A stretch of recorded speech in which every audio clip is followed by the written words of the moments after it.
रहो मैक भाई, हमेशा हैप्पी रहो। সঞ্জিত আহমেদ রাহুল, আমাকে গালি দিতে, তুমি আমাকে প্লিজ ফার্স্ট অফ অল তুমি আমাকে আপু বলে ডেকো না, ঠিক আছে? আপু কথাটার মিনিং হচ্ছে দিদি বা বোন। কেউ কারোর দিদিকে কোনোদিন গালাগালি পারে না, ঠিক আছে? 2 মিনিটে কি হয়? ম্যাগি, তাই তো, ম্যাগি। তো ও আমাকে সেটাই বলছে, আমি ভালোভাবে বোঝানোর চেষ্টা করলাম ও আমাকে কি বলেছে। 2 মিনিটে কি হয় যেটা টিভিতে অ্যাড দেয়, তো ওই গালটা আমাকেও দিয়েছে, ঠিক আছে?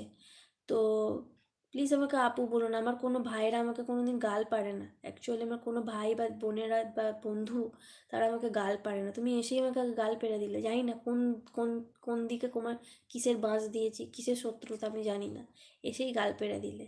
আর বলার পরে সরি কী করে বলো? বলার পর সরি চাও কেন?